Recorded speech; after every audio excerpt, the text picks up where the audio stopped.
What is going on, TubeU? Welcome back to the channel, ladies and gents. Pop inside real quick so you guys can get a look-see. 20,294 miles, so a little late. If you guys saw the title of the video, this is the 20,000 mile update on the Redeye. How well has she held up to the last 20,000 plus miles? Obviously, 5,000 of those miles has been with the turbo system. If you guys are interested in that review, I just did the 1-year update on the Hellcat twin turbo system. It's already posted, already on the channel, already live. So go over there and check that out if you're interested in the Hellcat turbo system and how it has held up. If not, then just hang out here and we'll touch on the car and how well she's held up to the last 20,000 miles. I know 20,000 miles isn't a lot, but this is an ongoing video series. Every 10,000 miles, we do an update, and every year, because there's a yearly update as well, which will be coming up here soon. I think August is when I took delivery, so that'll be the 3-year update on the car. But let's go ahead and get this 20,000 miles out of the way. Jumping right into it, exterior of the car. Right into it. I've complained about this before already, is how bad this thing throws rocks. I'm knocking my E85 stuff over.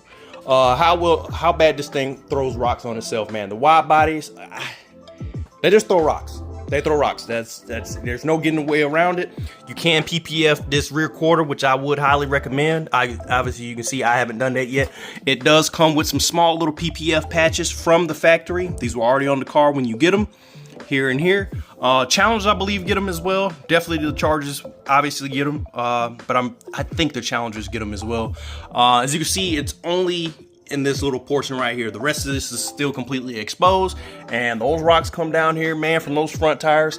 And the car actually comes with those front flaps up there. It comes with those already. You can buy the rear ones. I don't think there's really going to change much, but it comes with the front ones. They're usually just sitting in the car. You can throw them on yourself, pretty easy to do. And I did that. Obviously, it doesn't matter because that big ass tire hangs out just a little bit past it, and it slings the hell out of some rocks, man. As you can see right here, got a chip there, got another little baby one there, got another one there. They're all over the place, man. And they come back here, they tear up the freaking rears on both sides. Sorry, the car is a little dirty. It's just too damn hot out there, guys. I can't get up early enough because even when I do get up early, it's still hot as crap outside and it's already cooking. Like if I get up too early, it's dark. Like I'm cleaning the car in the dark, so I can't really see what I'm doing. And as soon as the sun cracks, it's just too hot. So just bear with the dirt. I'm sorry. It's too hot out there. I can't do it. You just ruining the paint, ruining the windows and things like that with all the water spots you'll be getting. So I'm sorry. Bear with the dirt. Back to the rock chips. So they fling down here, and not only just this quarter panel or the flares, they come back here and they tear up the wheels as well. Not as bad on my drag pack. As you can see, they're still pretty brand new, and because of the tire sticking out so much further than the wheel itself, they don't really make contact with the wheel, and I don't drive on it often at all. The only reason it's up there is because I was too lazy, and we went to Cars and Coffee a whole week ago, and I just never got around to taking them off. So, but if we bounce over here to the OEM tires and wheels, woo-wee, nah, it's a different story. It's a different story. Obviously dirty as well. Once again, I apologize, guys, but dirt ain't gonna stop these rock chips, because man, rocks are tearing these wheels up back here. Now this wouldn't be as bad if you have normal tires like the front ones. You see how the wheel is recessed inside the tire face, so it sits within the tire. With these drag packs or the drag tires, the 55 R2s, my Mickey Thompson Street SS, set up in a way that they sit behind the wheel face. The Atturo, the DR Atturos, the Atturo drag pack or the drag radial Atturo AZ850s, they protruded past. So they did have the wheel protector on the lip or whatever. However, not the case with the Street SS and the 55 R2. So if you're worried about the rock chips and stuff like that, stay away from these tires that don't have the tire. But if you want maximum grip, you're gonna have to trade it off, man. I don't know. You can either go with a crappier tire that has, you know, the wheel protector, or if you want maximum contact and maximum freaking traction, you want a radial. You're just gonna have to deal with the rock chips, because that's the reality of it, man. Even if that tire, even if you had the lip protector on those tires or on those wheels or whatever, it wouldn't matter, because the rocks get slung and they somehow get around both the fender and the tire, and they still make contact with the inside of these freaking wheels. There's a chip right there where a rock got in there. Okay, that's not a chip, just kidding. There it is right there. Boom, right here. So even if you get a freaking tire, they can still get a chip that comes around, or a rock that'll bounce around and get inside there and still hit your wheel. It's a little less common than the outside. Obviously, you can see my outsides are beat, man. They are beat. It's the same on both, and it's the same on the fenders as well. Both sides, they get beat up pretty bad. There's another one up there. Focus, focus, focus. What are you doing right now? The white is making it hard to find. There you go. So yeah, rock chips. It's just the reality of it. It's just something you got to deal with the wide bodies. But other than that, the only real complaint that I've had within these 20,000 miles has been the paint on the front end. Probably the whole car, I'm not sure, but definitely the front end. It is just way too easy to get rock chips on these things, man. I don't know what type of, new paint system they have going on within these new cars. And it's not just Dodge. There's other car companies where they just chip too easy. It's just too freaking easy. My wife's paint on her Jeep, hers falls into the same category. It just flakes and dings and dents. It's just too easy to damage that paint. I don't know what the hell they're doing. They're doing like one coat of paint and then one coat of clear and calling it good and getting them things the hell out of there. But the paint is just not as durable as it used to be. I have a paint touch-up pen. As you see, this just happened yesterday. It doesn't hold up well, man. Every time I leave, there's a new chip somewhere on this freaking car. Like I said, I bought that paint match pen. And here we go right here. There's a spot that I tried to touch up. There's another spot. There's another spot. And there's a couple of them all over. But there's so many rock chips up here, man. It's pretty sad. Like, I don't know what they do in the factories now, but this new paint just ain't it.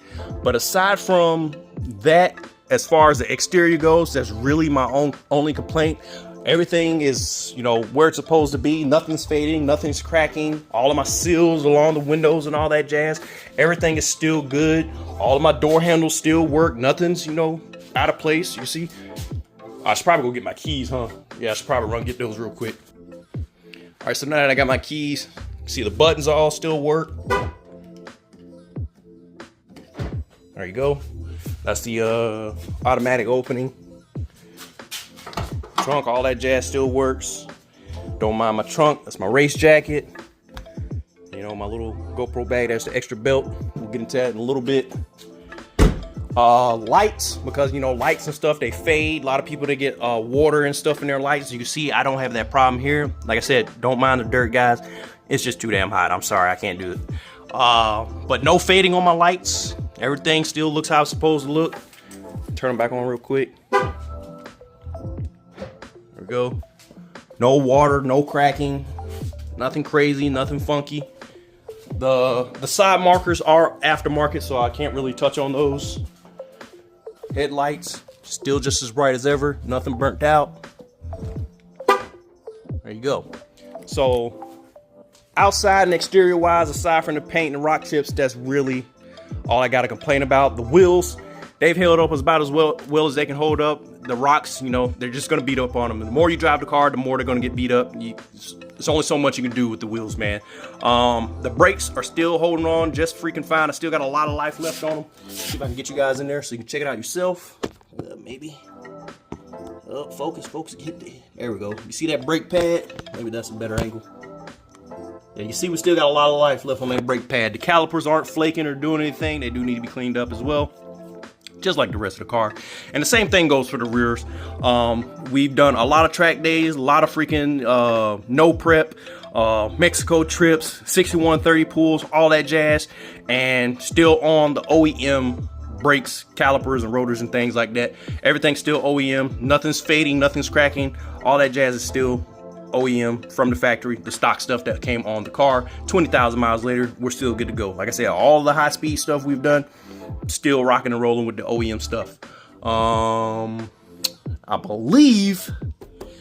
All right, so another touch point is obviously going to be the supercharger, the motor, and everything else under the hood. How well that is held up. So far, so good. I've had no complaints. This thing is doing just fine, man.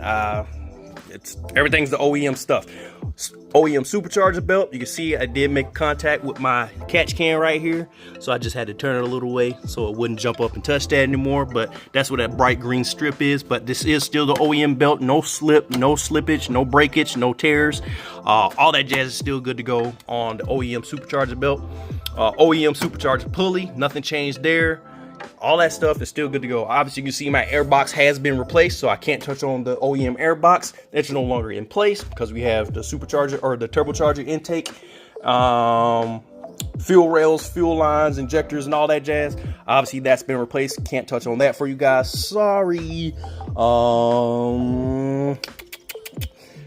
Yeah, that's really it. But yeah, Supercharger is still good to go. It is still intact. It has not been gutted. Like I said, all that jazz has been covered before in other videos, but Supercharger is still good. I know that's a fickle point for a lot of folks out there. They're worried about the Supercharger bearings, but I can comfortably say at 20,000 miles and even with extra boost flowing through the Supercharger, she's still running strong, still sounding good, still healthy. I'll fire it up in a little bit just for you guys to take a listen to, but for right now, we're going to finish out this video. That should cover everything on the exterior, which I know what most people are most worried about, especially the motor and stuff like that. But let's go ahead and jump into the inside. You can see another worry point is the doors, the leather, and all that jazz, the touch points, especially the high touch points. The only real complaint that I have about the interior is this white stitching that runs around the steering wheel, around the console, on the armrest, and on the seats themselves. I don't know why they're white. They should have made that either black. On my wife's Jeep, this is all black. The stitching is black. What? On the Redeyes, there's a little red emblem right there. Why not just make this red? The SRT, it lights up red. This should have just been red from the factory. I don't know why they chose to do white, especially on high traffic areas or high touch point areas. That just makes no sense. Makes no sense at all. So it is going to get faded, and you can see it's kind of fading. I'm gonna turn the light on for you guys. It is kind of fading a little bit. I'm sorry. I got normal hands, guys. They're going to have oil and grease and things like that there on there, and it's going to make contact with there. I try not to touch it as much as I want, but that's just the reality of it. They chose white, and like I said, I'm not sure the decision behind that, but whatever. Up here, not as much of a touch point, so you don't have to worry about the fading and all that jazz on this. But you have to be careful with whatever you're cleaning your dashboard with, and you know, your leathers and stuff like that. Just be careful, because if it comes in contact with this, it could cause the fading and all that jazz. This armrest right here, sorry, it's a little, wipe it off for you guys a little bit. Little ashy for my elbows. But as you can see, not fading, not cracking. I know that's a huge touch point and a major cracking point, or one of the first parts to start cracking is these armrests, but mine is good to go after 20,000 miles. Passenger seat, good to go after 20,000 miles. That little pinhole, just ignore that. It wasn't there before the car got wrapped. I can tell you that right now. So one little pinhole that I have to make sure I monitor, because it could turn into, you know, a bigger problem. But just be careful with who you let wrap your cars, guys. That's all I'm saying. Back to the doors. Like I said, no warping. A lot of people leave these things out in the sun, and then the panels, they start to warp and they start to come off. Got none of that on any of my doors. Here's the rears. Rear seats are all good to go. The rear seats don't get much use anyway. As a matter of fact, they've been sitting out of the car for so long that these are probably like the newest thing in the damn car. Same thing on the panels up there. Nothing, and nothing on the passenger side. Yep, rears, all my heaters in the rear still work. USBs, all that jazz still works. So nothing changed here. All my lighting, still OEM, no flickering, no fading, nothing burnt out. Everything's still there. All that jazz still works. Sunroof, no leaks, still works. No funny noises going on with the sunroof. 20,000 miles later, damn thing still smells almost brand new, especially the driver's seat, because it's out of the car. So on most driver seats, this corner right here, because this is where you jump into in and out of the car at, and this is where all of your weight jumps, you see that's usually a point that starts to wear very, very quickly, but mine still looks pretty freaking good, mostly because I'm not a freaking fat ass, so I'm not breaking it down as fast as others would. Doesn't look as smooth as the left side, but it's definitely a lot better than some of the others that I've seen, you know, around the social media space. I do have a scratch up here from my work belt. I don't know how the hell I did that. It does sit outside of my car all the time, so I do need to get a cover for it to put it up here while it's just sitting outside my car in the garage, or just put it back in the car, but whatever. sound system, all that jazz. All my speakers still work just fine. I'm be real with you, I don't really bump the music too crazy in here. Mostly because I'm listening to the turbo noises. I'll just be real with you guys. I got a lot of other stuff that I'm, entertained by. So I don't really pay attention to the sound system that much. But lighting from the doors, that's been replaced as well. We got the Hellcat emblems on the 2 front doors, but the rear doors are still OEM. And they still work just fine. You can see the lighting right there. Both of those still shining bright. Still no fading, cracking. You see it lighting up over there. Alright, so as far as interior, exterior, and all that jazz goes, that should touch on everything, but I'm gonna fire the car up just to let you guys listen to the motor and supercharger so you can see how healthy it still sounds and all that jazz. Now, the injectors are gonna be noisy, so if you hear a lot of it's the injectors, guys. Like, they're aftermarket, they're noisy, they're big. 1700 cc's, they're gonna do that.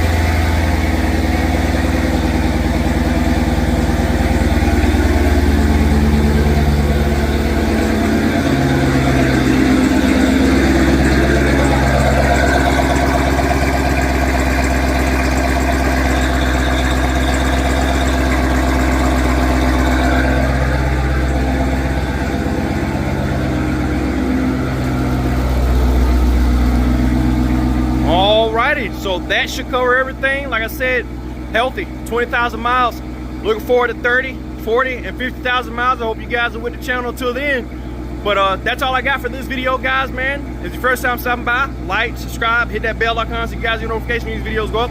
So go to the Instagram channel. Low, 376 slow, all one word. I'll put it down in the description. Until next time, tube you, I'm out of here. Peace.